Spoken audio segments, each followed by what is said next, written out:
ಕ್ರೂಜೆಯು ಇಂದು ಅದರ ತಿರುಳು, ಭೂಮಿಯನ್ನು ಕಾರ್ಗತ್ತಲೆ ಮುಸುಕಿದ ದಿನ. ಬಿಲಿಗ್ರಾಮ್ ಪಂಡಿತರು. ಅಧ್ಯಾಯ 6.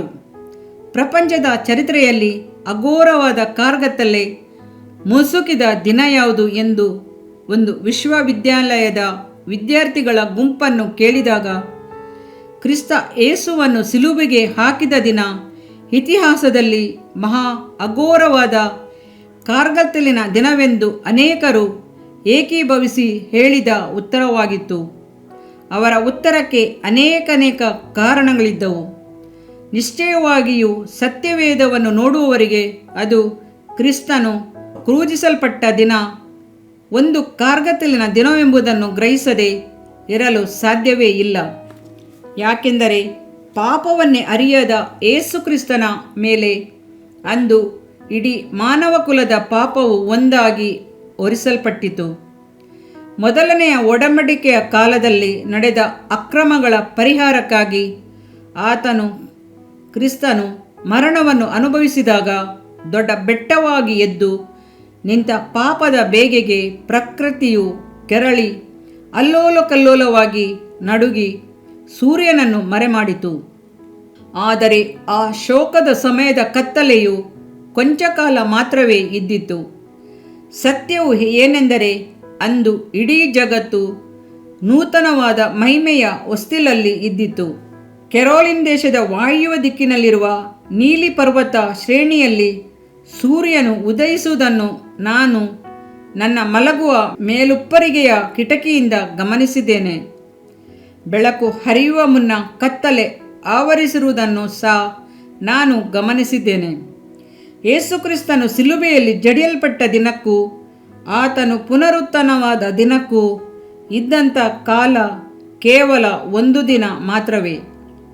ಯೇಸುಕ್ರಿಸ್ತನು ತೀರಿತು ಎಂದು ಯೆಹೋವನ 19:30 ಜಯಕಾರ ಮಾಡಿದಾಗ ಪಾಪದ ಕತ್ತಲೆಯನ್ನು ಅಪನಂಬಿಕೆಯನ್ನು ಮಾತ್ರವೇ ಅರಿತಿದ್ದ ಜಗತ್ತು ಪರಲೋಕದ ಬೆಳಕಿನಿಂದ ಆವೃತಗೊಂಡಿತು.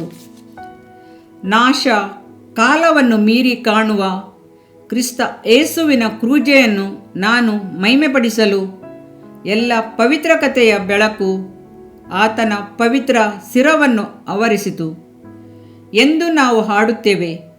ಈ ಗೀತೆಯಲ್ಲಿನ ತಿರುಳನ್ನು ಅಪೊಸ್ತಲನಾದ ಪೌಲನು ಕೂಲಂಕುಷವಾಗಿ ಗಲಾತ್ಯರ ಪತ್ರಿಕೆಯಲ್ಲಿ ಈ ರೀತಿ ಹೇಳಿದ್ದಾನೆ: ನನಗಾದರೋ ಸಿಲುಬೆಯ ವಿಷಯದಲ್ಲಿ ಹೊರತು ಹೆಚ್ಚಳ ಪಡುವುದು ಬೇಡವೇ ಬೇಡ.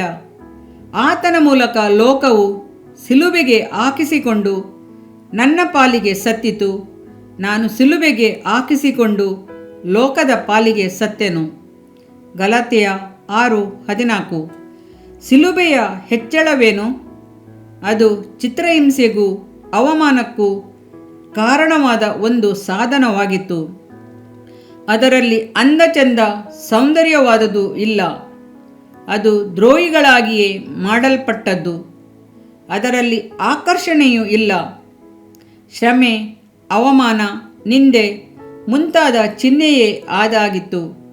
ಹಾಗಿದ್ದರೂ ಅಪೊಸ್ತಲರಾದ ಪೌಲನು ಅದನ್ನು ಕುರಿತು ಹೆಚ್ಚಳಪಟ್ಟದರ ಕಾರಣವೇನು? ಇತಿಹಾಸದ ಪೂರ್ತಿಯಾಗಿ ಬಾಳಿದಂಥ ಮಾನವರೆಲ್ಲರ ನಿರೀಕ್ಷೆಯು ಸಿಲುಬೆಯಲ್ಲಿ ಕೇಂದ್ರೀಕರಿಸುವುದರಿಂದ ಪೌಲನು ಸಿಲುಬೆಯನ್ನು ಕುರಿತು ಹೆಚ್ಚಳ ಪಡುತ್ತಾನೆ. ಪೌಲನು ಆ ಸಿಲುಬೆಯನ್ನು ಕುರಿತು ಹೆಚ್ಚಳ ಪಡಲು ಕಾರಣವೇನು? ಆ ಸಿಲುಬೆಯ ಮರದಲ್ಲಿ ಕಲಹ ತುಂಬಿದ ಪ್ರಪಂಚಕ್ಕೆ ಕರುಣೆಯುಳ್ಳ ದೇವರ ಪ್ರೀತಿ ಪ್ರಕಟವಾದದರಿಂದ ಪೌಲನು ಸಿಲುಬೆಯನ್ನು ಕುರಿತು ಹೆಚ್ಚಳ ಪಡುತ್ತಾನೆ. ಅಪೊಸ್ತಲನಾದ ಪೌಲನು ಹೆಚ್ಚಳ ಪಡುವ ಕಾರಣ ಇದುವರೆಗೆ ಯಾವ ಮಾನವನಿಂದಾಗಲಿ ದೇವದೂತನಿಂದಾಗಲಿ ಪ್ರಕಟವಾಗುವಂಥ ಒಂದು ಮಹಿಮೆಯ ಕ್ರಿಯೆಯು ಆ ಸಿಲುಬೆಯಲ್ಲಿ ಪ್ರಕಟವಾದದ್ದೇ ಆಗಿದೆ. ದೇವಕುಮಾರನು ಸಿಲುಬೆಯಲ್ಲಿ ಜಡಿಯಲ್ಪಟ್ಟ ಆ ಕಠಿಣವಾದ ವಿನೂತನವಾದ ದೃಶ್ಯವು ಯಾವುದೇ ಆದ ಕೆತ್ತನೆಯ ಅಂದವಿಲ್ಲದ ಮರದಲ್ಲಿ ಜಗತ್ತಿಗೆ ತೋರಿಬಂದ ನಂಬಿಕೆಯ ಬೆಳಕು, ವಿಶ್ವಾಸಿಯ ಪಾಪ ಕಟ್ಟಿನ ಅಂತ್ಯ, ದೇವ ಪ್ರೀತಿಯು ಮಾನವನ ಹೃದಯದಲ್ಲಿ ಸುರಿಸಲ್ಪಟ್ಟ ಪ್ರಾತ್ಯಿಕವನ್ನು ಆ ಶಿಲುಬೆಯಲ್ಲಿ ಪ್ರತ್ಯಕ್ಷವಾಗಿ ಪೌಲನು ಕಂಡನು. ಶಿಲುಬೆಯಲ್ಲಿನ 4 ಒಳಿತುಗಳು. ಶಿಲುಬೆಯಲ್ಲಿ ನಾವು ಗಮನಿಸಬೇಕಾದ 4 ಹಂತಗಳಿವೆ. ಆ ಪ್ರತಿಯೊಂದು ಹಂತವು ಕ್ರಿಸ್ತ ಯೇಸುವು ಶಿಲುಬೆಯಲ್ಲಿ ತನ್ನ ಪ್ರಾಣವನ್ನು ಬಿಟ್ಟಾಗ ನಮಗೋಸ್ಕರ ಪೂರ್ತಿ ಮಾಡಿದಂಥ ಗಮನಾರ್ಹವಾದ ಸಂಕೇತದ ಚಿಹ್ನೆಯಾಗಿದೆ. ಇದನ್ನು 2 ಕೊರಿಂಥ 5ನೇ ಅಧ್ಯಾಯವು ನಮಗೆ ವಿವರಿಸುತ್ತದೆ. ಸಂಧಾನದ ಮೊದಲ ಹಂತ ಸ್ಥಿತಿ. ಸತ್ಯವೇದವು 2 ಕೊರಿಂಥ 5:19 ದೇವರು ಮನುಷ್ಯರ ಅಪರಾಧಗಳನ್ನು ಅವರ ಲೆಕ್ಕಕ್ಕೆ ಹಾಕದೆ ಲೋಕವನ್ನು ಕ್ರಿಸ್ತನಲ್ಲಿ ತನಗೆ ಸಮಾಧಾನ ಪಡಿಸಿಕೊಳ್ಳುತ್ತಿದ್ದನೆಂಬುದೇ ಎಂದು ಹೇಳುತ್ತದೆ. ಸಂಧಾನ ಮಾಡಿಕೊಳ್ಳುವುದು ಅಂದರೆ ಒಂದಾಗುವುದು, ಸಮಾಧಾನವಾಗುವುದು ಎಂದು ಅರ್ಥವಾಗುತ್ತದೆ. ದೇವರೊಂದಿಗೂ ಮನುಷ್ಯರೊಂದಿಗೂ ಮಾತ್ರವಲ್ಲ, ತನ್ನೊಂದಿಗೆ ತಾನು ನಷ್ಟಪಡಿಸಿಕೊಂಡ ಸಂಬಂಧವನ್ನು ದೇವರೊಂದಿಗೂ ಮಿತ್ರರೊಂದಿಗೂ ತನ್ನೊಂದಿಗೆ ತಾನು ಮತ್ತೆ ಸಂಧಾನಪಡಿಸಿ ಕೊಳ್ಳುವಂತೆ ಏಕೈಕ ವ್ಯಕ್ತಿಯೊಬ್ಬನು ಶಿಲುಬೆಯಲ್ಲಿ ಪ್ರಾಣಕೊಟ್ಟು ಒಂದುಗೂಡಿಸಿದ ಚಾತುರ್ಯ, ಲೌಕಿಕ ಸಾಮರ್ಥ್ಯ, ಪ್ರಾವರ್ತನೆ ಮುಂತಾದವೆಲ್ಲಗಳಿಗಿಂತಲೂ ಮಿಗಿಲಾದುದು. ಕ್ರಿಸ್ತಯೇಸುವಿನ ಪ್ರಾಯಶ್ಚಿತ್ತ ಯಜ್ಞದ ಗೂಢಾರ್ಥವನ್ನು ನಮ್ಮ ಅಲ್ಪವಾದ ತಿಳುವಳಿಕೆಯಿಂದ ಪೂರ್ಣವಾಗಿ ತಿಳಿದುಕೊಳ್ಳುವುದು ಅಸಾಧ್ಯ. ದೀನತೆಯಿಂದ ನಂಬಿಕೆಯಿಂದ ಶಿಲುಬೆಯ ಬಳಿ ಬರುವವರೆಲ್ಲರನ್ನು ಒತ್ತುವ ಮನಸ್ಸಾಕ್ಷಿಯ ಕರೆಗಳನ್ನೆಲ್ಲ ತೊಳೆದು ಶುದ್ಧೀಕರಿಸಿ ದೇವರೊಂದಿಗೆ ಸಂಧಾನ ಪಡಿಸುತ್ತದೆ ಎಂಬುದನ್ನು ಮಾತ್ರ ನಾನು ತಿಳಿದಿರುವೆನು. ಆತನು ಶಿಲುಬೆಯ ಮೇಲೆ ಸುರಿಸಿದ ರಕ್ತದಿಂದ ತಾನು ಸಮಾಧಾನವನ್ನು ಉಂಟುಮಾಡಿ ಭೂಪರಲೋಕಗಳಲ್ಲಿರುವ ಸಮಸ್ತವನ್ನು ಆತನ ಮೂಲಕ ತನಗೆ ಸಂಧಾನ ಪಡಿಸಿಕೊಳ್ಳಬೇಕೆಂತಲೂ ನಿಷ್ಕರ್ಷೆ ಮಾಡಿದನು. ಕೊಲೋಸ 1:20 ಎಂದು ಸತ್ಯವೇದವು ಹೇಳುತ್ತದೆ. ದೇವರೊಂದಿಗೆ ಒಂದಾಗುವುದು. ಕ್ರಿಸ್ತ ಯೇಸುವಿನಲ್ಲಿ ನಮಗೆ 3 ವಿಧಗಳಲ್ಲಿ ಸಂಧಾನವಾಗುವುದು. ಮೊದಲನೇದಾಗಿ ದೇವರೊಂದಿಗೆ ಒಂದಾಗುವುದು. ನಿಮ್ಮ ಮನಸ್ಸಾಕ್ಷಿ ನಿಮ್ಮನ್ನು ಪೀಡಿಸುವಾಗ ನಿಮ್ಮ ಸಂತೋಷವು ಸಮಾಧಾನವು ನಿಮ್ಮನ್ನು ಬಿಟ್ಟು ಅಗಲುವುದು. ನೀವು ದೇವರನ್ನು ಬಿಟ್ಟು ದೂರವಿರುವಿರಿ ಎಂಬುದನ್ನು ನೀವು ಅರಿತಿರುವಿರಿ. ನೀವು ಆತನೊಂದಿಗೆ ಸಮಾಧಾನವನ್ನು ಹೊಂದಬಲ್ಲಿರಿ. ಆದರೆ ಮೊದಲು ನೀವು ಕಲ್ವಾರಿಯ ಬಳಿಗೆ ಶೀಘ್ರವಾಗಿ ನೇರವಾಗಿ ಬರಬೇಕು. ಆ ಮಾರ್ಗ ಒಂದೇ ನಿಮ್ಮನ್ನು ಕರ್ತನೊಂದಿಗೆ ಒಂದಾಗಿಸುವ ಸಂದರ್ಭವನ್ನು ಉಂಟುಮಾಡುವುದು. ಶಿಲುಬೆಯ ಮೂಲಕವೇ ನಾವು ಇತರರೊಂದಿಗೆ ಯಾವಾಗಲೂ ಸಮಾಧಾನ ಹೊಂದುತ್ತೇವೆ. ಕ್ರೈಸ್ತ ಜೀವಿತದ ಅಡಿಪಾಯದ ಆಧಾರಗಳಲ್ಲಿ ಒಂದು ಇತರರೊಂದಿಗೆ ನಾವು ಪ್ರೀತಿಯಿಂದಿರುವುದೇ ಆಗಿದೆ. ನಿನ್ನಲ್ಲಿ ಹಗೆತನವಿದೆಯೋ? ನೀವು ಯಾರೊಂದಿಗಾದರೂ ಹಗೆತನಕ್ಕೆ ವಿರೋಧಕ್ಕೆ ಆಸ್ಪದ ಕೊಟ್ಟಿರುವುದಾದರೆ ನೀವು ಅದಕ್ಕಾಗಿ ಮತ್ತೆ ಹಿಂದಿರುಗಿ ಹೋಗಿ ಶಿಲುಬೆಯನ್ನು ದೃಷ್ಟಿಸಿ ನೋಡಿರಿ. ಆ ಸಂದಿಗ್ಧ ಪರಿಸ್ಥಿತಿಯಲ್ಲಿಯೂ ತಂದೆಯೇ ಅವರಿಗೆ ಕ್ಷಮಿಸು, ತಾವು ಏನು ಮಾಡುತ್ತೆಂಬುದನ್ನು ಅರಿಯರು. ಲೂಕ 23:34 ಎಂದು ಯೇಸುಕ್ರಿಸ್ತನ ಕ್ಷಮಾ ನುಡಿಗಳನ್ನು ನಿಮ್ಮ ಕಿವಿಗಳು ಕೇಳಲಿ. ಪ್ರೀತಿಸಲಾರದವರನ್ನು ಕ್ಷಮಿಸಲಾರದವರನ್ನು ಪ್ರೀತಿಸಲು ಕ್ಷಮಿಸಲು ಆತನೇ ನಿಮಗೆ ಸಹಾಯವನ್ನು ಉನ್ನತದಿಂದ ದಯಪಾಲಿಸುವನು. ಉತ್ತರ ಕೆರೋಲಿನ ದೇಶಕ್ಕೆ ಸೇರಿದ ಶಾರ್ಲೆಟ್ ಎಂಬ ಸ್ಥಳದಲ್ಲಿ ಒಬ್ಬನಿಂದ ನನಗೆ ಒಂದು ಪತ್ರ ಬಂದಿತ್ತು. ಶಾರ್ಲೆಟ್ ಎಂಬಲ್ಲಿ ಉಜ್ಜೀವನದ ಕೂಟ ನಡೆಯುವ ತನಕ ಅವನು ಇತರ ಪಂಗಡಗಳವರೊಂದಿಗೆ ಹಗೆತನ, ಕಹಿತನ, ವಿರೋಧ ಮುಂತಾದ ಗುಣಗಳಿಂದ ಪ್ರವರ್ತಿಸುತ್ತಿದ್ದನು. ಅವನು ಒಂದು ಭಯೋತ್ಪಾದಕರ ಗುಂಪಿನೊಂದಿಗೆ ಕೂಡಿ ಒರಟುತನದಲ್ಲಿ ಕುಖ್ಯಾತನಾಗಿದ್ದನು. ಏನು ನಡೆಯುತ್ತಿದೆ ಎಂದು ನೋಡುವುದಕ್ಕಾಗಿಯೇ ಅವನು ನಮ್ಮ ಕೂಟಕ್ಕೆ ಬಂದನು.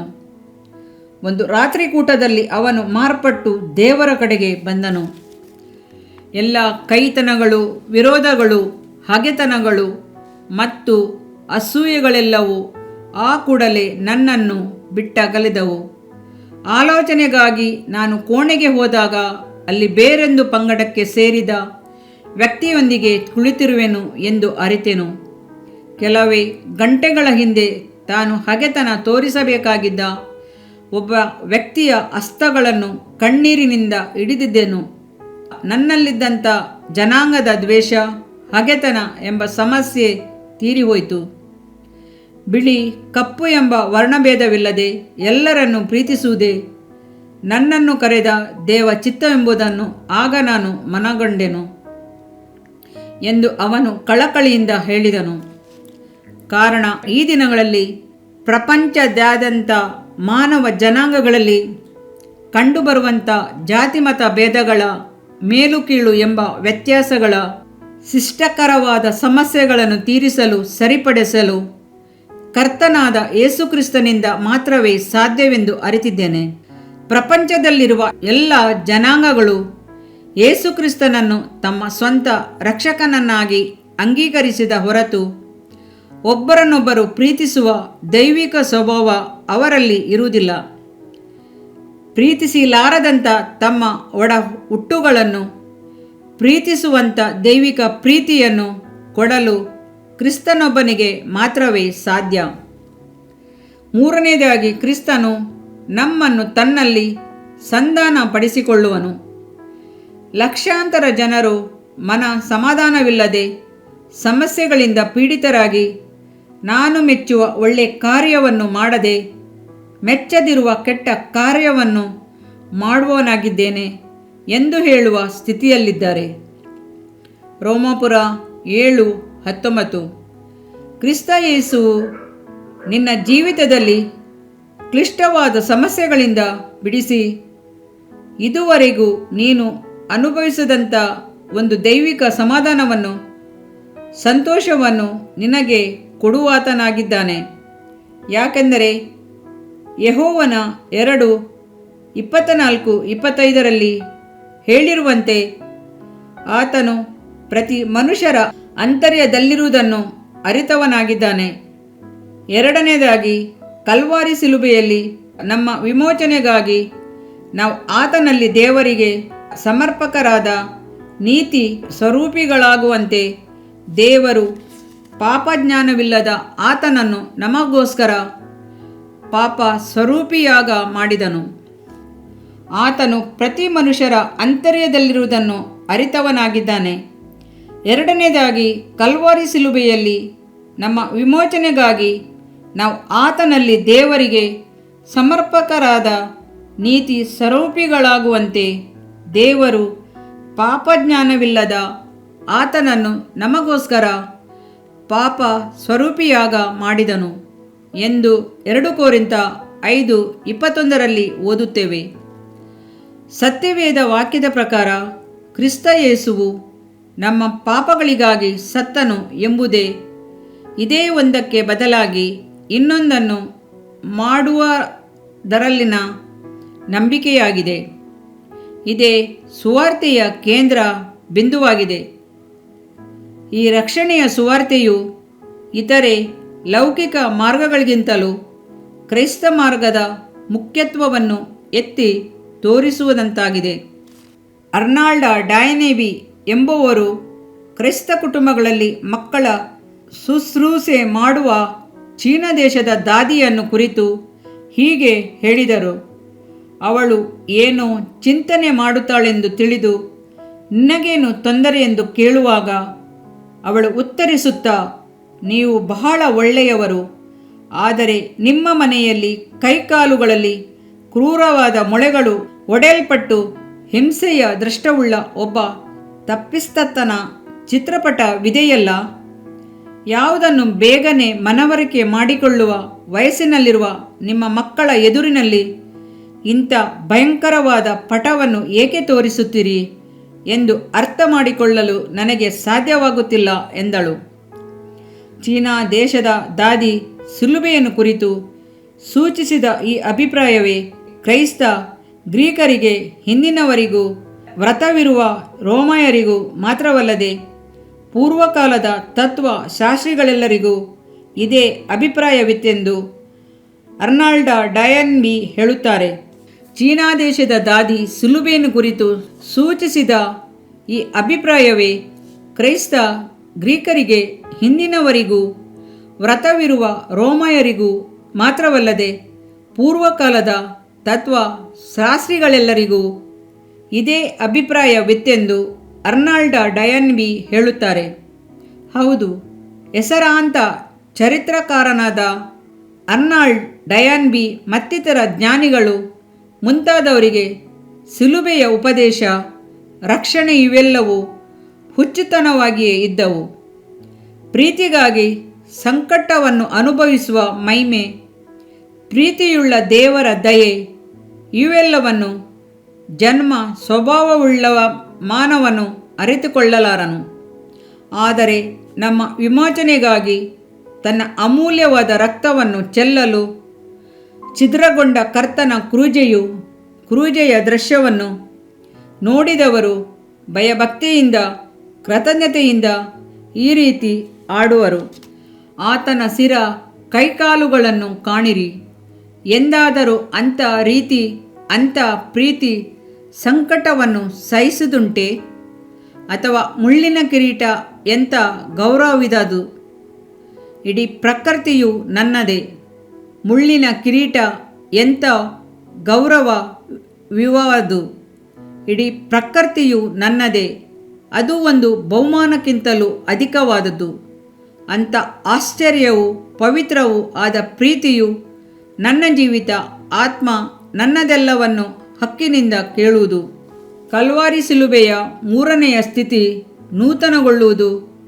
2 ಕೊರಿಂಥ 5:15 ಜೀವಿಸುವವರು ಇನ್ನು ಮೇಲೆ ತಮಗಾಗಿ ಜೀವಿಸದೆ ತಮಗೋಸ್ಕರ ಸತ್ತು ಎದ್ದು ಬಂದಾತನಿಗಾಗಿ ಜೀವಿಸಬೇಕೆಂತಲೇ ಆತನು ಎಲ್ಲರಿಗೋಸ್ಕರ ಸತ್ತನು ಎಂದು ಸತ್ಯವೇದವು ಹೇಳುತ್ತದೆ. ಜೀವ ಕೊಡುವ ಕಲ್ವಾರಿಯ ಶಿಲುಬೆಯ ನೆಲೆಯನ್ನು ಕುರಿತು ಪೌಲನು ಒತ್ತಾಯಿಸಿ ಹೇಳುವುದು: ಯಾವನಾದರೂ ಕ್ರಿಸ್ತನಲ್ಲಿದ್ದರೆ ಅವನು ನೂತನ ಸೃಷ್ಟಿಯಾದನು. ಇಗೋ, ಪೂರ್ವಸ್ಥಿತಿ ಹೋಗಿ ಎಲ್ಲ ನೂತನವಾಯಿತು. 2 ಕೊರಿಂಥ 5:17 ಕಲ್ವಾರಿ ಶಿಲುಬೆಯ ಮೂಲಕ ನೂತನ ಭಾವವನ್ನು ಹೊಂದಿದಂಥ ಅನೇಕ ಸ್ತ್ರೀ ಪುರುಷರು ಆ ಮಹಿಮೆಯಿಂದ ಜೀವಿತದಲ್ಲಿ ರೂಪಾಂತರಿಸಲ್ಪಟ್ಟಿರುವರು. ಅಗೊಸ್ಟಿನ್ ಎಂಬಾತನು ಈ ಪ್ರಪಂಚದಲ್ಲಿ ಮಾಯೆಯನ್ನು ಹಿಂಬಾಲಿಸಿ ಜೀವಿಸಿದ ಒಬ್ಬ ವ್ಯಕ್ತಿ. ತನ್ನ ಜೀವಿತದಲ್ಲಿ ಶಿಲುಬೆಯ ಕೆರೆಗೆ ಹೋಗೊಟ್ಟವರಾಗಿ ಶಿಲುಬೆಯ ಕಡೆಗೆ ಧಾವಿಸಿದರು ಎಂಬುದು ಒಂದು ನಿದರ್ಶನ. ಜಾನ್ ವೆಸ್ಲಿ ದೈವಿಕ ಸಮಾಧಾನವನ್ನು ಕಂಡುಕೊಳ್ಳಲು ಅನೇಕ ವರ್ಷಗಳು ಅಲೆದಾಡಿ ಕೊನೆಗೆ ಪಾಪಿಗಳಿಗಾಗಿ ಕ್ರಿಸ್ತ ಯೇಸುವಿನ ರಕ್ತವು ಸುರಿಸಲ್ಪಟ್ಟ ಶಿಲುಬೆಯ ಮಾರ್ಗವಾಗಿ ನೂತನ ಜೀವಿತವನ್ನು ಕೊಡುಗೆಯಾಗಿ ಪಡೆದುಕೊಂಡದರ ಫಲವಾಗಿ ಆತನ ಹೃದಯವು ಅದ್ಭುತವಾಗಿ ಉಜ್ಜೀವನ ಪಡೆದು ಪ್ರಜ್ವಲಿಸುವುದನ್ನು ಅರಿತರು. ಜಾನ್ ಬನಿಯನ್ ಎಂಬ ದೇಶ ಸಂಚಾರಿಯು ಕಲ್ವಾರಿ ಶಿಲುಬೆಯಲ್ಲಿನ ಮಹತ್ತರವಾದ ಪ್ರಭಾವದಿಂದ ಸೆಳೆಯಲ್ಪಟ್ಟು ಜೀವಿತದಲ್ಲಿ ಬದಲಾವಣೆ ಹೊಂದಿ ಯಾತ್ರಿಕನ ಸಂಚಾರ ಎಂಬ ಅದ್ಭುತ ಕೃತಿಯನ್ನು ನಮಗಾಗಿ ಪ್ರಕಟಿಸಿದರು. ಆಂಗ್ಲ ಪತ್ರಿಕೆಯಾದ ಲೈಫ್ ಮ್ಯಾಗಜಿನ್ರಲ್ಲಿ ಪ್ರಕಟವಾದ ಚಕಿತಗೊಳಿಸುವ ಕಥೆಗಾರ್ತಿಯಾದ ಎಲಿಜಬೆತ್ ಎಲಿಯಟ್ ಒಂದು ಉತ್ತಮ ಕ್ರೈಸ್ತ ಕುಟುಂಬದಲ್ಲಿ ಬೆಳೆದವಳು. ಆದಾಗ್ಯೂ ಕಲ್ವಾರಿ ಶಿಲುಬೆಯ ಮೂಲಕ ರೂಪಾಂತರಗೊಳ್ಳುವ ಮಹಿಮೆಯಲ್ಲಿ ಮಾರ್ಪಾಡುವ ಪರಿಸ್ಥಿತಿ ಉಂಟಾಯಿತು. ಅದರ ನಂತರ ಇಕ್ವೆಡರ್ ಎಂಬ ಸ್ಥಳವನ್ನು ಸೇರಿದಂಥ ಕಾಡು ಜನರೊಂದಿಗೆ ಅನೇಕ ಆಪತ್ತುಗಳ ಮಧ್ಯೆ ಅವಳು ಬಾಳಿದರೂ ವಿನೂತನವಾದ ಅದ್ಭುತವಾದ ಸಮಾಧಾನವು ಅವಳಲ್ಲಿ ನೆಲೆಗೊಂಡಿರುವುದನ್ನು ಕಂಡುಕೊಂಡಳು. ಕಲ್ವಾರಿ ಶಿಲುಬೆಯ ಪ್ರಭಾವ ಪ್ರತಿನಿತ್ಯವೂ ಪ್ರಪಂಚದಲ್ಲಿನ ಎಲ್ಲ ಜನಾಂಗದಲ್ಲಿರುವ ಸ್ತ್ರೀ ಪುರುಷರು ಕಲ್ವಾರಿ ಶಿಲುಬೆಯ ಮೂಲಕ ಕರ್ತನು ಅನುಗ್ರಹಿಸುವಂಥ ಮಹಿಮೆಯನ್ನು ತಮ್ಮ ಜೀವಿತದಲ್ಲಿ ಹೊಂದಿಕೊಂಡು ಅನುಭವ ಸಾಕ್ಷಿಗಳಾಗಿರುವುದನ್ನು ನಾವು ಎಲ್ಲೆಲ್ಲೂ ಕಾಣುತ್ತೇವೆ. ಕೆಲ ಕಾಲದ ಹಿಂದೆ ಆಫ್ರಿಕಾ ಖಂಡಕ್ಕೆ ಸೇರಿದ ಒಬ್ಬ ಮನುಷ್ಯನು, ನಾನೊಬ್ಬ ನಾಯಕ, ಕ್ರೈಸ್ತ ಶಾಲೆಯಲ್ಲಿ ಆಂಗ್ಲ ಭಾಷೆಯಲ್ಲಿ ಬರೆಯಲು, ಓದಲು, ಮಾತಾಡಲು ಕಲಿತೆನು. ಅನೇಕ ವರ್ಷಗಳು ಕ್ರಿಸ್ತಿಯ ಉಪದೇಶಗಳನ್ನು ಕೇಳಿದ್ದೇನೆ. ನಮ್ಮ ಗ್ರಾಮದಲ್ಲಿ ಟ್ರಾನ್ಸಿಸ್ಟರ್ ಉಂಟು. ತಮ್ಮ ಬಾನುಲಿ ಕಾರ್ಯಕ್ರಮಗಳನ್ನು ಯಾವಾಗಲೂ ನಾವು ಕೇಳುತ್ತೇವೆ. ಕಳೆದ ವಾರ 1974 ಮೇ ತಿಂಗಳಲ್ಲಿ ಈ ಕೃತಿ ಪ್ರಕಟವಾಗಿದೆ ವಷ್ಟೇ. ನಿಮ್ಮ ತಲೆಯನ್ನು ಬಾಗಿಸಿ ನಿಮ್ಮ ಜೀವಿತವನ್ನು ಯೇಸುವಿಗೆ ಒಪ್ಪಿಸಿಕೊಡಿರಿ ಎಂದು ನೀವು ಹೇಳಿದಾಗ ನಾನು ನನ್ನ ಜೀವಿತವನ್ನು ಮೊಟ್ಟ ಮೊದಲಿಗೆ ಕರ್ತನೊಂದಿಗಿನ ಸಮಾಧಾನವೆಂಥದ್ದು ಎಂದು ಅರಿತುಕೊಂಡೆನು. ಆ ಕ್ಷಣದಿಂದಲೇ ನನ್ನ ಜೀವಿತವು ಬದಲಾಯಿತು ಎಂದು ಬರೆದಿದ್ದನು. ಆಫ್ರಿಕಾದವನ ಜೀವಿತವು ಒಂದು ಬಾನುಲಿಯ ಮೂಲಕ ನೂತನವಾದಂತೆ ಕರ್ತನಾದ ಯೇಸುಕ್ರಿಸ್ತನು ನೀವು ಎಲ್ಲೇ ಇದ್ದರೂ ಸಹ ನಿಮ್ಮ ಜೀವಿತವನ್ನು ಬದಲಾಯಿಸಲು ಶಕ್ತನಾಗಿರುವನು. ಸ್ಯಾನ್ ಫ್ರಾನ್ಸಿಸ್ಕೋವಿನಲ್ಲಿ ನಡೆದ ಕೂಟದಲ್ಲಿ ಕ್ರಿಸ್ತನ ಕಡೆಗೆ ತಿರುಗಿಕೊಂಡ ಎಸರಾಂತ ಆಟಗಾರನ ಸಂದೇಶವನ್ನು ಅಮೆರಿಕ ಪತ್ರಿಕೆಗಳು ಪ್ರಕಟಿಸಿದವು. ನಾನು ರಕ್ಷಿಸಲ್ಪಟ್ಟೆನು, ನನ್ನ ಜೀವಿತ ಸಂಪೂರ್ಣವಾಗಿ ಬದಲಾಯಿತು, ಇನ್ನು ಮೇಲೆ ದೇವರ ಸೇವೆಗಾಗಿ ನನ್ನ ಎಲ್ಲ ಸಮಯವನ್ನು ಮೀಸಲಾಡುವೆನು ಎಂದು ಆತನು ಹೇಳಿದುದಾಗಿ ಪತ್ರಿಕೆಗಳು ಪ್ರಕಟಿಸಿದವು. ನೂತನ ಸೃಷ್ಟಿಯನ್ನಾಗಿ ರೂಪಾಂತರಿಸುವ ಕ್ರಿಸ್ತನ ರಕ್ತವೇ ಒಬ್ಬ ವ್ಯಕ್ತಿಯ ಜೀವಿತವನ್ನು ಈ ರೀತಿಯಾಗಿ ಬದಲಾವಣೆ ಮಾಡಲು ಸಾಧ್ಯ. ನಿನ್ನ ಜೀವಿತವನ್ನು ಕ್ರಿಸ್ತ ಯೇಸು ರೂಪಾಂತರಿಸುವವನೇ. ಆತನು ನಿನ್ನನ್ನು ಬದಲಾವಣೆ ಮಾಡಿ ಒಬ್ಬ ನೂತನ ಸೃಷ್ಟಿಯನ್ನಾಗಿಸುವಂತೆ ರಕ್ಷಕನನ್ನಾಗಿ ಸ್ವೀಕಾರ ಮಾಡಿಕೊಳ್ಳುವಿಯಾ? ಆತನ ಮೇಲೆ ನಂಬಿಕೆ ಇಡುವ ಮೂಲಕ ಇಂದು ನಿನಗೆ ಅದು ಸಾಧ್ಯವಾಗುವುದು. ಕಲ್ವಾರಿ ಶಿಲುಬೆಯ 4ನೇ ನೆಲೆ ದೇವನೀತಿ. ಆತನಲ್ಲಿ ದೇವರಿಗೆ ಸಮರ್ಪಕವಾದ ನೀತಿ ಸ್ವರೂಪಿಗಳಾಗುವಂತೆ ದೇವರು ಪಾಪಜ್ಞಾನವಿಲ್ಲದ ಆತನನ್ನು ನಮಗೋಸ್ಕರ ಪಾಪಿ ಸ್ವರೂಪಿಯಾಗ ಮಾಡಿದನು. 2 ಕೊರಿಂಥ 5:21. ಕಲ್ವಾರಿಯ ಮೂಲಕ ಕ್ರಿಸ್ತನು ತನ್ನ ಪ್ರೀತಿಯನ್ನು, ಜೀವಿತವನ್ನು ಮಾತ್ರವಲ್ಲದೆ ಆತನ ಸಮಾಧಾನವನ್ನೇ ನಮಗೆ ಅನುಗ್ರಹಿಸಿದನು. ಇದು ದೈವಿಕ ಬಲದಿಂದ ಮಾತ್ರವೇ ಸಾಧ್ಯವಾಗುವಂಥದ್ದು. ಮಕ್ಕಳಿಲ್ಲದವರು ಒಂದು ಮಗುವನ್ನು ದತ್ತು ತೆಗೆದುಕೊಂಡು ಸಾಕಬಹುದು, ಅವರು ಅದನ್ನು ಪೋಷಿಸಬಹುದು, ಅದಕ್ಕಾಗಿ ಎಲ್ಲವನ್ನು ಮಾಡಬಹುದು. ಕಾನೂನಿನ ಪ್ರಕಾರ ಮಗು ತನ್ನದೆಂದು ಸಾಬೀತು ಮಾಡಬಹುದು, ಆದರೆ ಒಂದನ್ನು ಅವರು ಮಾಡಲಾರರು. ಅವರ ಸ್ವಭಾವ, ಅವರ ರೂಪವನ್ನು ಆ ಮಗುವಿಗೆ ಕೊಡಲಾರರು. ಆದರೆ ನಮ್ಮ ಕರ್ತನು ಕಲ್ವಾರಿ ಶಿಲುಬೆಯ ಮೂಲಕ ನಮ್ಮನ್ನು ತನ್ನ ಕುಟುಂಬಕ್ಕೆ ಸೇರಿಸಿಕೊಳ್ಳುವಾಗ ಆತನು ನಮಗೆ ನೂತನ ಸ್ವಭಾವವನ್ನು, ಆತನ ನೀತಿಯನ್ನು ನಮಗೆ ಕೊಡುತ್ತಾನೆ. 4 ಬಗೆಯಾದ ಉಪಯುಕ್ತ ಕಾರ್ಯಗಳು. ಕರ್ತನು ನಮಗೆ ಸಮಾಧಾನವನ್ನು ಕೊಡುತ್ತಾನೆ. ಕರ್ತನೊಂದಿಗೆ ಸಂಧಾನವಾಗಿರುವಿಯಾ?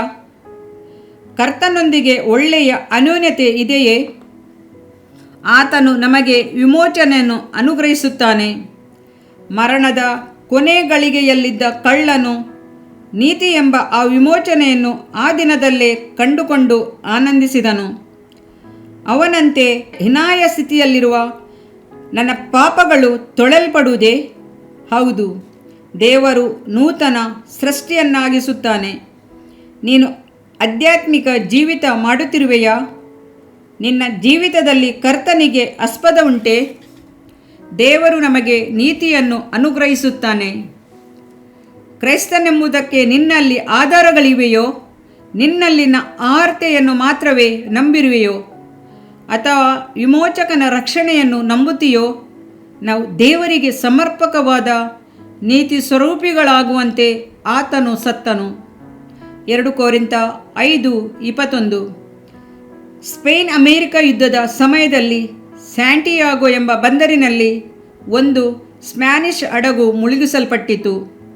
ಯಾರೋ ಒಬ್ಬನು ಒಂದು ಮರದ ಶಿಲುಬೆ ತೇಲುತ್ತಿರುವುದನ್ನು ನೋಡಿ ನಾವಿಕನಿಗೆ ಮೀನುಗಳಿಂದ ಬಡಿತಕ್ಕೆ ಗುರಿಯಾಗದಂತೆ ಶಿಲುಬೆಯನ್ನು ಹಿಡಿದುಕೊಳ್ಳಿರಿ, ಶಿಲುಬೆಯನ್ನು ಹಿಡಿದುಕೊಳ್ಳಿರಿ, ರಕ್ಷಿಸಲ್ಪಡುವಿರಿ ಎಂದು ಕೂಗಿಕೊಂಡನು. ಇದೇ ನಿಮಗೂ ನಮಗೂ ಎಂದಿನ ಶುಭ ಸಂದೇಶವಾಗಿದೆ. ನಂಬಿಕೆಯಿಂದ ಕಾಲ್ವಾರಿ ಸಿಲುಬೆಯನ್ನು ಹಿಡಿದುಕೊಂಡು ರಕ್ಷಿಸಲ್ಪಡಿರಿ. ಲೈವ್ ಪತ್ರಿಕೆಯಲ್ಲಿ ಪ್ರಕಟವಾದ ಸುದ್ದಿಯಲ್ಲಿ ಸೈನಿಕರು ಮುಖ ನೋಡುವ ಕನ್ನಡಿಯಲ್ಲಿ ಒಂದು ಕಬ್ಬಿಣದ ಕಂಬಿಯ ಮೂಲಕ ಕೆಲವು ನಿಮಿಷಗಳಲ್ಲಿ ಉಷ್ಣವನ್ನು ಪ್ರವಹಿಸುವ ಸೂರ್ಯನ ಉಷ್ಣತೆಯನ್ನು ಹೇಗೆ ಪಡೆಯಬಹುದೆಂದು ಕಂಡುಕೊಂಡರು ಎಂಬ ಕತೆ ಪ್ರಕಟವಾಯಿತು. ಕಲ್ವಾರಿ ಸಿಲುಬೆಯಲ್ಲಿ ಕ್ರಿಸ್ತ ಯೇಸುವಿನ ತ್ಯಾಗವನ್ನು ಅಂಗೀಕರಿಸುವಾಗ ಅದು ನಿಮ್ಮ ಪಾಪಗಳನ್ನೆಲ್ಲ ಕರಗುವಂತೆ ಮಾಡಿ ನಿಮ್ಮ ಜೀವಿತ ಪೂರ್ಣವಾಗಿ ಬದಲಾಯಿಸುವುದು. ಸೂರ್ಯನ ಕಿರಣಗಳನ್ನು ಕಾರ್ಖಾನೆಗಳಲ್ಲಿ ಉಪಯೋಗಿಸಿ ಯಂತ್ರಗಳನ್ನು ಚಾಲಿಸಿ ಉಪಯೋಗಿಸುವಂತೆ ಮೇಲೆ ಹೇಳಲಾಗಿರುವ ಕಲ್ವಾರಿಯ 4 ಸ್ಥಿತಿಗಳನ್ನು ನಮ್ಮ ಜೀವಿತದಲ್ಲಿ ಉಷ್ಣತೆಯನ್ನು ವಹಿಸುವ ವಿದ್ಯುತ್ ಕಂಬಿಗಳನ್ನಾಗಿ ಮಾಡಿಕೊಳ್ಳಿರಿ. ಇಂದು ನಿನ್ನ ಪಾಪಗಳನ್ನು ಬಿಟ್ಟು ದೇವರ ಕಡೆಗೆ ತಿರುಗುವಂತೆ ಕರ್ತನು ನಿನ್ನನ್ನು ಕರೆಯುತ್ತಾನೆ. ಕಲ್ವಾರಿಯ ಸಿಲುಬೆಯ ಬಳಿಗೆ ಬಾ. ಕ್ರಿಸ್ತನನ್ನು ನಿನ್ನ ರಕ್ಷಕನನ್ನಾಗಿ ಅಂಗೀಕರಿಸಿಕೋ. ಈಗಲೇ ಆತನು ನಿನ್ನನ್ನು ರೂಪಾಂತರಿಸಲು ನಿನ್ನನ್ನು ಮನಪೂರ್ವಕವಾಗಿ ಒಪ್ಪಿಸಿಕೊಡು. ಇದರಿಂದ ನಿನ್ನ ದೇಹಕ್ಕೆ ಆರೋಗ್ಯವು, ಎಲುಬುಗಳಿಗೆ ಸಾರವು ಉಂಟಾಗುವವು. ಜ್ಞಾನೋಕ್ತಿಗಳು 3ನೇ ಅಧ್ಯಾಯ 8ನೇ ವಾಕ್ಯ. ಪ್ರಿಯ ವೀಕ್ಷಕರೇ ಮತ್ತು ಕರ್ತನಲ್ಲಿ ಸಹೋದರ ಸಹೋದರಿಯರೇ, ನೀವು ನಮ್ಮ ಈ ಕಾರ್ಯಕ್ರಮವನ್ನ ವೀಕ್ಷಿಸಿದ್ದಕ್ಕಾಗಿ ದೇವರ ನಾಮದಲ್ಲಿ ನಿಮಗೆ ವಂದನೆಗಳು. ದೇವರ ವಾಕ್ಯವು ನಮ್ಮ ಎಲುಬಿಗೆ ಬಲವೂ ಸಾರವೂ ಆಗಿದೆ ಎಂದು ಸತ್ಯವೇದವು ಹೇಳುವಂತೆ ಈ ಕಾರ್ಯಕ್ರಮವು ನಿಮಗೆ ಆಶೀರ್ವಾದಕರವಾಗಿದೆ ಎಂದು ನಂಬುತ್ತೇವೆ. ಪ್ರಿಯ ವೀಕ್ಷಕರೇ, ನಮ್ಮ ಈ ಸೇವೆಗಾಗಿ ಪ್ರಾರ್ಥಿಸಿರಿ ಮತ್ತು ಎಲ್ಲಾ ಕಾರ್ಯಕ್ರಮಗಳನ್ನ ಇತರರೊಂದಿಗೆ ಶೇರ್ ಮಾಡಿರಿ. ಅದೇ ರೀತಿಯಾಗಿ ನಮ್ಮ ಈ ಯೂಟ್ಯೂಬ್ ಚಾನೆಲ್ ಅನ್ನು ಸಬ್ಸ್ಕ್ರೈಬ್ ಮಾಡಿರಿ ಹಾಗೂ ಲೈಕ್ ಮಾಡಿ. ನಿಮ್ಮ ಅನಿಸಿಕೆಗಳನ್ನು ಕಮೆಂಟ್ ಬಾಕ್ಸ್ನಲ್ಲಿ ನಮಗೆ ತಿಳಿಯಪಡಿಸಿ. ನಮ್ಮ ಸಂಖ್ಯೆ 7022104605. ಈ ಸಂಖ್ಯೆಗೆ ಕರೆ ಮಾಡಿರಿ. ಒಬ್ಬ ಪಾಪಿಯ ಪ್ರಾರ್ಥನೆ. ಯೇಸುವನ್ನು ರಕ್ಷಕನಾಗಿ ಅಂಗೀಕರಿಸಲು ಮಾಡಬೇಕಾದ ಪ್ರಾರ್ಥನೆ. ಪ್ರಿಯ ಪರಲೋಕದ ತಂದೆಯೇ, ಯೇಸುವಿನ ಹೆಸರಿನಲ್ಲಿ ನಾನು ನಿನ್ನ ಬಳಿಗೆ ಬಂದಿದ್ದೇನೆ. ನನ್ನ ಬಳಿಗೆ ಬರುವವರನ್ನು ನಾನು ತಳ್ಳಿಬಿಡುವುದೇ ಇಲ್ಲ. ಯೋಹಾನ 6:37 ಎಂದು ನಿನ್ನ ವಾಕ್ಯ ಹೇಳುತ್ತದಲ್ಲ. ಆದ್ದರಿಂದ ನೀನು ನನ್ನನ್ನು ತಳ್ಳಿಬಿಡದೆ ನನ್ನನ್ನು ಸೇರಿಸಿಕೊಳ್ಳುವಿ ಎಂದು ನನಗೆ ಗೊತ್ತಿದೆ. ಆದ್ದರಿಂದ ನಾನು ನಿನಗೆ ಸ್ತೋತ್ರ ಮಾಡುತ್ತೇನೆ. ನೀನು ನಿನ್ನ ವಾಕ್ಯದಲ್ಲಿ ನೀನು ಯೇಸುವನ್ನೇ ಕರ್ತನೆಂದು ಬಾಯಿಂದ ಅರಿಕೆ ಮಾಡಿಕೊಂಡು ದೇವರು ಆತನನ್ನು ಸತ್ತವರೊಳಗಿಂದ ಎಬ್ಬಿಸಿದನೆಂದು ಹೃದಯದಿಂದ ನಂಬಿದರೆ ನಿನಗೆ ರಕ್ಷಣೆಯಾಗುವುದು ಎಂತಲೂ ಕರ್ತನ ನಾಮವನ್ನ ಹೇಳಿಕೊಳ್ಳುವವರೆಲ್ಲರಿಗೆ ರಕ್ಷಣೆಯಾಗುವುದೆಂತಲೂ ಬರೆದಿದೆ. ರೋಮ 10:9-13ನೇ ವಾಕ್ಯ. ಯೇಸು ಕ್ರಿಸ್ತನು ದೇವಕುಮಾರನೆಂದು ನನ್ನ ಹೃದಯದಲ್ಲಿ ನಂಬುತ್ತೇನೆ. ನನ್ನನ್ನು ನೀತಿವಂತನನ್ನಾಗಿ ಮಾಡುವುದಕ್ಕಾಗಿ ಆತನು ಸತ್ತವರೊಳಗಿಂದ ಎಬ್ಬಿಸಲ್ಪಟ್ಟನು ಎಂದು ನಂಬುತ್ತೇನೆ. ನಾನು ಆತನ ನಾಮವನ್ನ ಹೇಳಿಕೊಳ್ಳುತ್ತೇನೆ. ಯೇಸುವೇ, ನೀನೇ ಕರ್ತನು. ತಂದೆಯೇ, ನೀನು ನನ್ನನ್ನು ರಕ್ಷಿಸಿದಿ ಎಂದು ನಾನು ನಂಬುತ್ತೇನೆ. ನಿನ್ನ ವಾಕ್ಯವು ಹೇಳುತ್ತದೆ, ಮನುಷ್ಯನು ಹೃದಯದಿಂದ ನಂಬುವುದರ ಮೂಲಕ ನೀತಿಯು ದೊರಕುತ್ತದೆ, ಬಾಯಿಂದ ಅರಿಕೆ ಮಾಡುವುದರ ಮೂಲಕ ರಕ್ಷಣೆಯಾಗುತ್ತದೆ. ರೋಮ 10:10. ನಾನೀಗ ನನ್ನ ಹೃದಯದಲ್ಲಿ ನಂಬುತ್ತೇನೆ ಹಾಗೂ ಯೇಸುವೇ ನನ್ನ ಕರ್ತನೆಂದು ಅರಿಕೆ ಮಾಡುತ್ತೇನೆ. ಆದುದರಿಂದ ನಾನೀಗ ರಕ್ಷಣೆ ಹೊಂದಿದ್ದೇನೆ. ಅಪ್ಪಾ ತಂದೆಯೇ, ನಿನಗೆ ಸ್ತೋತ್ರ. ಲೂಕನು ಬರೆದ ಸುವಾರ್ತೆ 11ನೇ ಅಧ್ಯಾಯದಲ್ಲಿ ಬರೆದಿರುವಂತೆ, ನಿಮ್ಮಲ್ಲಿ ತಂದೆಯಾದವನು ಮೀನನ್ನು ಕೇಳುವ ಮಗನಿಗೆ ಮೀನು ಕೊಡದೆ ಹಾವನ್ನು ಕೊಡುವನೆ? ಅಥವಾ ತತ್ತಿಯನ್ನು ಕೇಳಿದರೆ ಚೇಳನ್ನು ಕೊಡುವನೆ? ಹಾಗಾದರೆ ಕೆಟ್ಟವರಾದ ನೀವು ನಿಮ್ಮ ಮಕ್ಕಳಿಗೆ ಒಳ್ಳೆ ಪದಾರ್ಥಗಳನ್ನ ಕೊಡಬಲ್ಲವರಾದರೆ ಪರಲೋಕದಲ್ಲಿರುವ ನಿಮ್ಮ ತಂದೆಯು ತನ್ನನ್ನು ಬೇಡಿಕೊಳ್ಳುವವರಿಗೆ ಎಷ್ಟೋ ಹೆಚ್ಚಾಗಿ ಪವಿತ್ರಾತ್ಮ ವರವನ್ನ ಕೊಡುವವನಲ್ಲವೇ ಅಂದನು. ತಂದೆಯೇ, ನೀನು ಕೇಳಿಕೊಳ್ಳುವವರಿಗೆ ಪವಿತ್ರಾತ್ಮನ ವರವನ್ನು ಹೇರಳವಾಗಿ ಕೊಡುವಾತನಾಗಿದ್ದಿ. ಆದ್ದರಿಂದ ನನ್ನ ಮೇಲೆಯೂ ನಿನ್ನ ಆತ್ಮನನ್ನು ಸುರಿಸಬೇಕಾಗಿ ಬೇಡಿಕೊಳ್ಳುತ್ತೇನೆ. ಕೀರ್ತನೆ 81:10 ಬರೆದಿದೆ, ಅಗಲವಾಗಿ ಬಾಯಿದೆರೆಯಿರಿ, ಅದನ್ನು ತುಂಬಿಸುವೆನು. ಕರ್ತನೇ, ನನ್ನನ್ನು ಪವಿತ್ರಾತ್ಮನಿಂದ ತುಂಬಿದಂತ ನೀನು ನನ್ನನ್ನು ಅನ್ಯ ಭಾಷೆಯ ವರದಿಂದಲೂ ತುಂಬುವವನಾಗಿದ್ದಿ ಎಂದು ನಂಬುತ್ತೇನೆ. ಅದರಂತೆ ನಾನು ನನ್ನ ಬಾಯಿಯನ್ನು ತೆರೆದು ನಿನ್ನ ಸ್ತೋತ್ರ ಮಾಡುವಾಗ ಅನ್ಯ ಭಾಷೆಯ ಅಭಿಷೇಕದಿಂದ ನನ್ನನ್ನು ತುಂಬುವವನಾಗಿದ್ದಿ ಎಂದು ನಂಬುತ್ತೇನೆ. ಈಗ ನೀವು ನಿಮ್ಮ ಬಾಯಿಯನ್ನು ತೆರೆದು ಮಾತನಾಡುವಾಗ ಪವಿತ್ರಾತ್ಮನು ನಿಮ್ಮ ಬಾಯಿಯನ್ನು ತನ್ನ ಭಾಷೆಯಿಂದ ತುಂಬುವವನಾಗಿದ್ದಾನೆ. ಇದು ದೇವರ ಭಾಷೆಯಾಗಿದೆ.